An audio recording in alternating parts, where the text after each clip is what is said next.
Join the VLGA and LGIU for their next Global Executive Live panel on Thursday the 22nd of May, addressing a pressing issue for local government. This webinar will explore the experiences and lessons from across the globe when it comes to civility in public life. Hear from experts about what they're observing, the reasons for a decline in civility, and the impact this is having on retaining talent and promoting diversity. Tickets are free for VLGA members and alumni, and $60 for non-members, excluding GST. Head to the VLGA website to find out more and secure your place. And we look forward to seeing you at the Global Executive Live panel Thursday the 22nd of May from 5:30 p.m.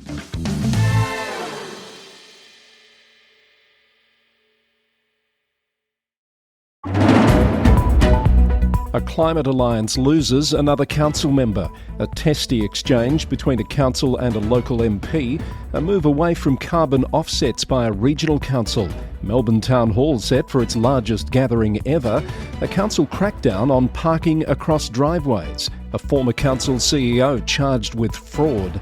A long-running aquatic centre dispute finally resolved. And a storm over firepits prompts a council rethink. Hello, I'm Chris Eddy. Welcome to the Local Government News Roundup. Also today, a local mayor's unique charity event set to cast off. I'm joined in just a bit by Anthony Marsh, the Mayor of Mornington Peninsula Shire Council. The podcast is brought to you by the Victorian Local Governance Association, the national broadcaster on all things local government, with support from Symphony 3, simple, connected customer experiences. Greater Dandenong Council will leave the South East Council's Climate Change Alliance over concerns about rising membership costs and limited benefits. The Star-Journal reported that the council's decision to exit the group was subject to an unsuccessful rescission motion at its April council meeting, and the separation will now take effect on the 1st of July. The council has been a member of the group for 12 years and is the second to depart, following a similar decision by Frankston Council last year. The council plans to redirect the saved funds of over $400,000 over 3 years into its own climate initiatives. SECA's Chief Executive Helen Steele said the Alliance was naturally disappointed with the decision, but would continue to work collaboratively with the remaining 8 member councils. A testy exchange broke out last week between Campaspe Shire Council and then federal member for Bendigo Lisa Chesters over funding for Rochester's proposed aquatic facility. The dispute follows a letter to the editor published in the Campaspe News, where Ms Chesters suggested the council hadn't completed necessary preparations for federal funding. Campaspe Shire Mayor Daniel Mackerel has strongly refuted those claims, saying the council felt compelled to respond publicly despite not typically conducting its business through the media. He said the council has committed $5 million to the $12.5 million project. According to Councillor Mackerel, the council has been actively engaging with the community since 2023 and has already scaled back the project from an initial $26 million proposal to make it more feasible. He's placed the ball back in the federal government's court, suggesting it has yet to reveal its commitment to the people of Rochester and surrounds. At the time of recording, Ms Chester was in a fight to hold her seat of Bendigo, falling behind her Nationals opponent Andrew Lethlean by around 1,200 votes as counting continues. Surf Coast Shire Council says it will cease being a certified carbon-neutral organisation from June 30, shifting away from purchasing carbon offsets to focus on direct local emission reduction actions and projects. The council has already reduced its non-landfill corporate emissions by 41% since 2021 through various initiatives including renewable electricity adoption, solar installation and LED street lighting, while targeting zero emissions from all operations, excluding the Anglesea landfill, by 2030. The Lord Mayor of Melbourne, Nicholas Rees, is set to welcome the biggest gathering ever to assemble at the Town Hall this week. Councillor Rees says Melbourne's status as the fastest growing city in Australia presents big opportunities and challenges. His Melbourne 2050 summit will bring together more than 1,000 Melburnians to say what they think the city should be like in 2050. The Lord Mayor is looking for the big ideas and bold initiatives to secure Melbourne's place in the top league of world cities. The summit will take place this Friday at the Melbourne Town Hall. Horsham Rural City Council has called for the exclusion of the Wimmera Intermodal Freight Terminal from the mining licence area for the proposed Avonbank mineral sands mine near Doohan. The council's position is outlined in its submission to the proposal. It's requesting various protective measures, including a 2-kilometre buffer zone for nearby properties. The council says its response has been informed by community consultation and addresses concerns about truck routes, air quality, radiation management and social support for affected landholders. And the Herald Sun has reported on a Stonington Council plan to revitalise Chapel Street, which includes enhanced cleaning, graffiti removal, safety improvements and infrastructure upgrades to attract more shoppers to the struggling retail strip. The $2 million plan comes in response to the area's decline and increased crime rates. Deputy Mayor Tom Humphreys told the Herald Sun that he's confident that Chapel Street can return to its former glory through focused improvements in amenity and safety. More news in brief now. The city of Casey, Cardennia Shire and Baw Baw Shire councils have expanded their shared immunisation services through a partnership with Curnow Environmental Health and Immunisation, aiming to deliver free immunisation services across the 3 municipalities. The program is expected to administer more than 23,000 vaccines in 2025. Greater Geelong City Council has approved a long-term lease of up to 50 years for a social housing development in Purnell Road, Corio, to be managed by a registered housing association. The decision aligns with the council's 2022 commitment to explore social housing sites, and Mayor Stretch Contel OAM says it will be integral in addressing the housing needs of vulnerable residents in the city.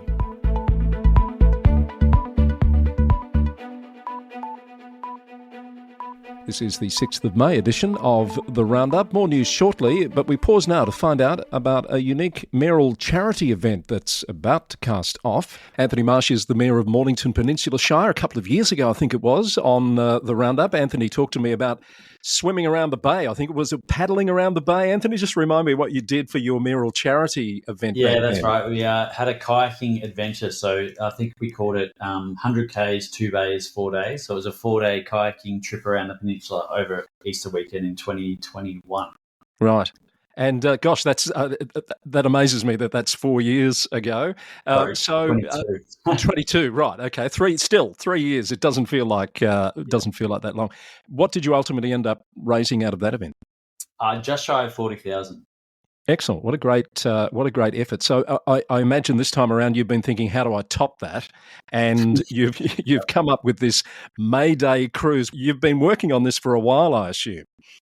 I'd say not a while, maybe a month. We try to pull things together pretty quickly. So the website was built over a weekend, but the idea came about. I was going to do another kayaking trip and do the bit that I didn't finish, which was Bass Strait, and then chuck in a bike ride, I think a walk and something in a plane. But everyone told me that sounded a bit crazy and maybe have some insurance and OH&S consideration. So over a quick chat to Sea Road Ferries, I know Matt, the CEO there, pretty well, and Paul Pinjaro, the deputy mayor, is a bit of a maritime guy. And a quick conversation turned into, why don't we throw a party on the ferry? And that's sort of how this came about.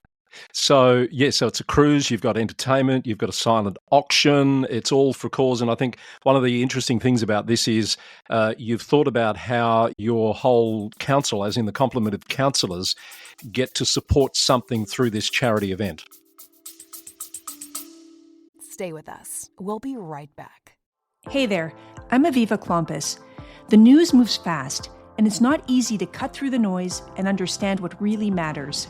Okay, guys, we got to get off the roof. So sorry to interrupt. We do now have... That's why twice a week I sit down with former Israeli ambassador to Washington, Dr. Michael Oren, and other leading voices to dig beyond the headlines. It is happening fast. This is not something that's... Let us go back, a 30,000-foot moment.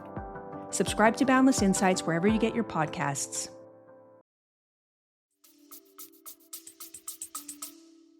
Yeah, that's right. I think my learning last time was, because it's a mayoral charity event, often the councillors probably don't have the same sort of buy-in. So what I wanted to do a bit differently this time was to make sure that, every councillor felt like they had some skin in the game. And we've gone to single councillor wards now. So what we did was invite all the different councillors to nominate sort of 2 or 3 non-profit or community groups in their ward.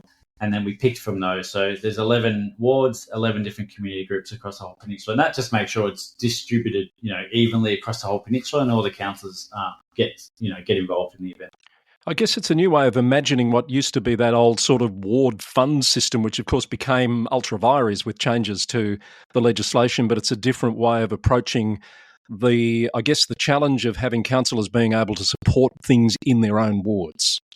Yeah, that's right. I think, the move to single council wards is one I support, but I think this just helps.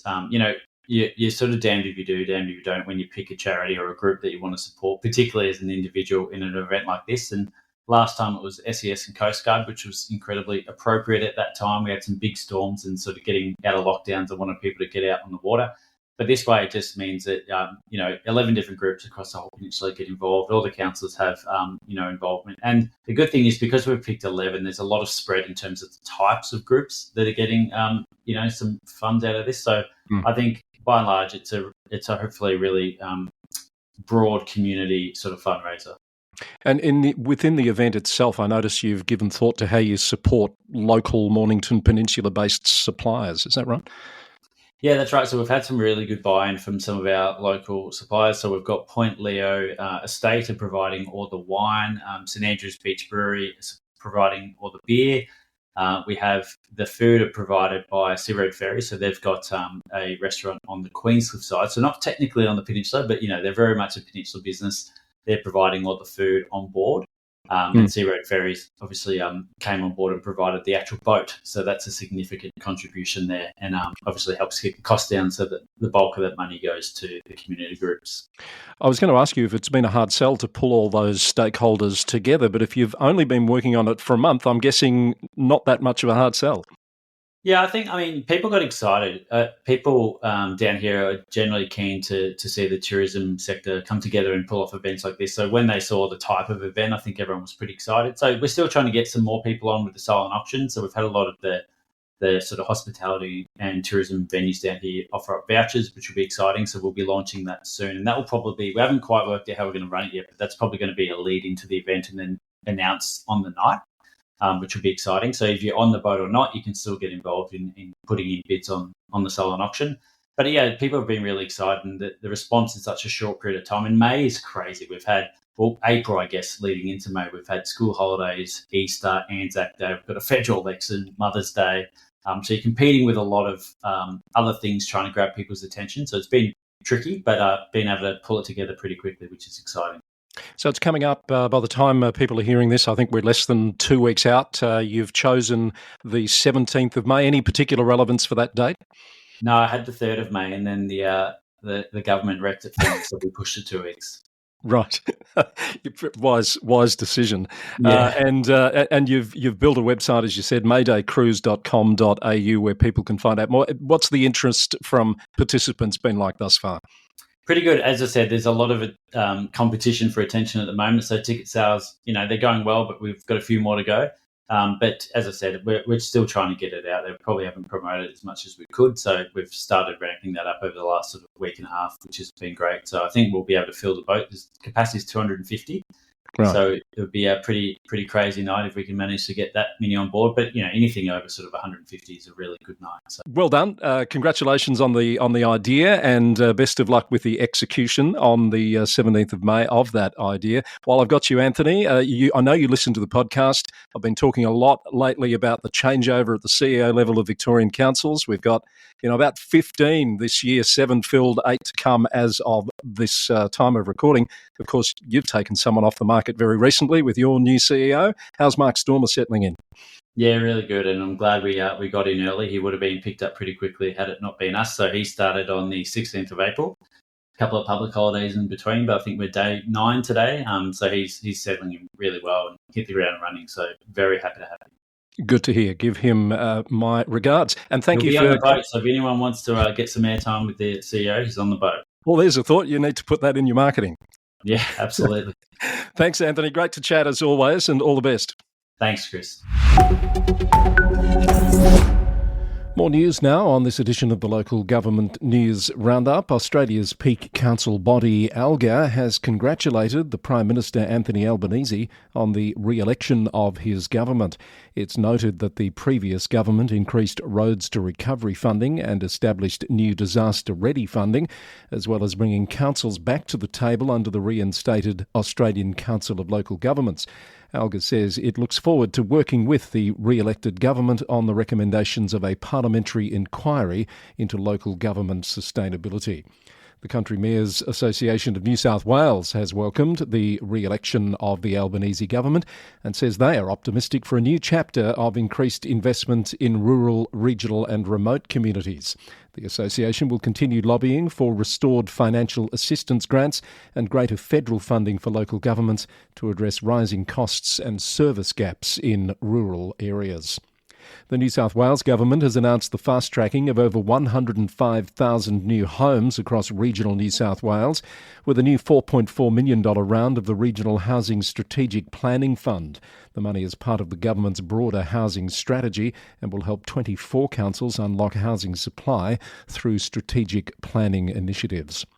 Inner West Council is implementing new measures to tow vehicles blocking driveways and increase fines from $320 to $660, following a staggering 4,393 complaints about driveway obstruction in just 1 year. The Daily Telegraph reported that some residents have welcomed the tougher stance, with Councillor Chloe Smith citing examples of people missing health appointments and school trips due to blocked driveways. Inner West is believed to be the first inner city council to take such action. Blue Mountain City Council has voted unanimously to advocate for a complete ban on glue traps in New South Wales. The devices cause inhumane deaths of both pets and native animals, and despite having been banned in the state, they remain legal to sell, prompting the council to push for legislative changes that would align New South Wales with other states like Victoria, Tasmania and the ACT, where both the sale and use of the glue traps are prohibited.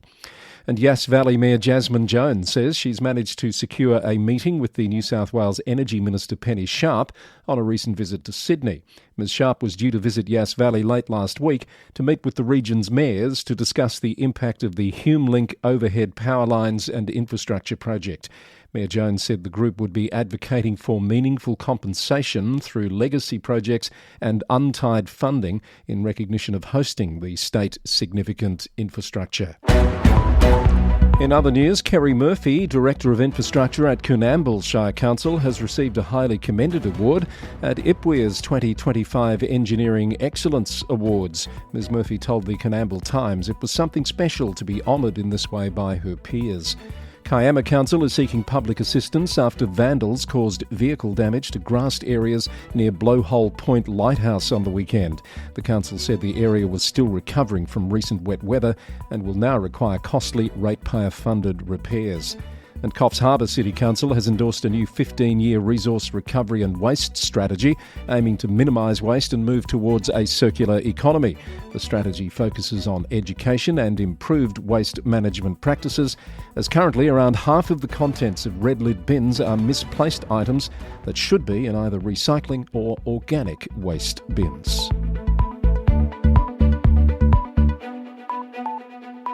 You're listening to the Local Government News Roundup, episode number 448, recorded on the morning of Tuesday, the 6th of May, and brought to you by the Victorian Local Governance Association, the national broadcaster on all things local government, partnering with LGIU on another Global Executive Live panel on the 22nd of May. The topic is civility in public life. Check out the details and secure your place via the VLGA website. And thanks to Symphony 3 for their support for the podcast, bringing you simple, connected customer experiences. From Queensland, a former CEO of Cape York Land Council has been arrested and charged with dishonesty offences, according to the Cairns Post. Dion Rees-Creek, who was the council's CEO from 2022 to 2024, was arrested at Cairns Airport last Thursday and faced Cairns Magistrate Court that afternoon, charged with 38 offences, including 22 counts of fraud. Mr. Creek was granted bail and is scheduled to appear in court on the 8th of July. A Sunshine Coast Council proposal to ban off-leash dogs from Stoomers Creek in Coolum Beach is sparking community backlash. Newswire has reported that local residents are forming a committee and gathering over 6,000 petition signatures to oppose a council plan to protect the natural environment by restricting the 1 kilometre stretch of beach to leashed dogs only.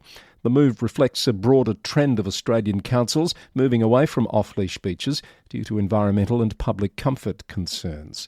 The council will make a final decision on the proposal in the coming months. A long-running dispute over Georgetown Council's new aquatic centre has finally reached a resolution, with the Tasmanian Council set to begin construction following a failed residents' appeal. The multi-million-dollar project hit a roadblock when locals challenged the building permit through TasCat, primarily concerned about the demolition of the existing outdoor pool. Mayor Greg Keeser has confirmed to the Examiner that the council will now fast-track construction contracts to commence work before winter. The federal government has allocated $15 million to the facility, which will feature indoor pools, a 24-hour gym and allied health services. However, plans for a new outdoor pool remain unfunded. The City of Launceston has been named the national winner of the 2025 Keep Australia Beautiful Tidy Towns Awards, recognising the city's environmental sustainability initiatives and community collaborations. The award was announced in Beechworth on the weekend. As the winner, Launceston will host the 2026 awards, welcoming hundreds of delegates from across Australia to northern Tasmania. In South Australia, the Adelaide Advertiser has revealed the cost of dealing with illegally dumped waste in the city of Onkaparinga in Adelaide South. The council has incurred nearly $900,000 in clean-up costs over 3 years, with only $41,000 recovered through fines this financial year. The council is considering implementing an education campaign and investigating a pre-booking voucher system for cheaper dumping fees. And in Western Australia, the city of Bunbury is under fire over a policy that bans open-air fire pits and campfires on properties under 2,024 square metres year-round and on larger properties from November to May. Perth Now reported that local residents have challenged the policy, with one resident describing it as woke at a recent council meeting. Mayor Jason Miguel said the policy is based on recommendations from the Department of Fire and Emergency Services following major bushfires and dry conditions. But he has acknowledged community concerns and says the policy will be reconsidered ahead of upcoming council meetings. Let's look at some local government-related stories making news beyond our shores. We're going to Canada firstly. Yellowknife City Council has elevated its Deputy Mayor Ben Hendrickson to the mayoralty after its former mayor was elected to Parliament in the recent elections. Councillor Hendrickson was one of 3 councillors to put themselves forward for the position, according to CBC News. He's announced he'll take a leave of absence from his day job for the 18 months that remains of the term and says he'll not be running for mayor in October 2026. In Vancouver, the city has invited community members to share messages of sympathy and support for a condolence book after 11 people were killed recently when an SUV was driven into a crowded Filipino street festival event. The city says it's been working closely with the Filipino community to provide support and work alongside them in the journey towards healing. The City of Toronto's Public Health Unit has reported potential exposure to a case of measles in a person who visited the city recently. The infected person visited the Ripley's Aquarium attraction in late April, and residents who were in that location have been told to watch for symptoms of the highly contagious virus until the 12th of May. In New Zealand, Radio New Zealand has reported that the country's councillors are set to receive new guidance on dealing with abuse and harassment. Local Government New Zealand is launching a safety guidebook amid growing concerns about threats to elected officials both online and in person. LGNZ Chief Executive Susan Freeman-Greene says the abuse ranges from threats of physical harm to intimidation in public places, with some counsellors being harassed while picking up their children from school or shopping at supermarkets. With local elections approaching this year, there are concerns that increased harassment could deter potential candidates from running for office. Palmerston North City Council is set to vote on extending a ban on sugar-sweetened beverages to more council-owned venues this week, according to Radio New Zealand. However, Mayor Grant Smith has called the move a bit of an overreach, and public submissions are largely opposed, leading to speculation that the proposal may not get majority council support. The changes to the policy would formalise existing practices at council venues, while still allowing people to bring their own drinks. Alcoholic beverages are notably excluded from the restrictions. Auckland Council is highlighting growing concerns about lithium-ion battery disposal and fire risks both nationally and internationally after a recent spate of fires, including one at a major recycling plant in North Shore. The council says it supports a court ruling against Sims Metals Industries following a lithium-ion battery-caused fire at their scrap metal yard in 2023. That resulted in a $30,000 fine and mandatory site improvements. In that case, the judge noted the current lack of reliable detection technology for lithium-ion batteries in scrap material. And finally, out of the UK, David Beckham's star-studded 50th birthday party at a London restaurant was shut down at the weekend by the local council after neighbours complained about the noise. The event was reportedly attended by celebrities like Tom Cruise and Eva Longoria, according to The Standard. Officers from Kensington and Chelsea Council are understood to have turned up at the event at 3:35 a.m. and asked for the disruption to be minimised, advice that was apparently taken as an onlooker reported the music immediately stopped afterward. And we're stopping here too. That brings us to the end of the Local Government News Roundup, edition number 448, recorded on Tuesday the 6th of May and brought to you by the Victorian Local Governance Association, the national broadcaster on all things local government, with support from Symphony 3, simple, connected customer experiences. If you'd like to know more about any of the stories referenced in today's episode, you'll find more details on our website, lgnewsroundup.com, or in the transcript in your podcast player. If you have comments or feedback, we welcome your email to lgweeklynews@gmail.com.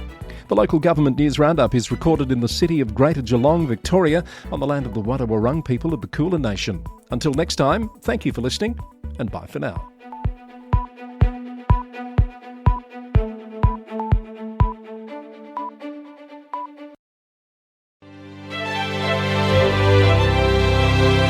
I'm thrilled to welcome Symphony 3 to the Local Government News Roundup family. If you're a local council, you know how challenging it can be to manage data across all your different systems. That's where Symphony 3 comes in. They've developed Smart Glue, a platform that integrates over 55 council systems, automating data flow without the need for manual work. It turns confusion into simplicity. With Smart Glue, councils save time, reduce errors and empower staff to focus on what really matters. Their clients see a real difference, up to 20% boost in productivity, with savings of over $30,000 per integration every year. Symphony 3 helps councils work smarter, faster and more efficiently, all while better supporting the communities they serve.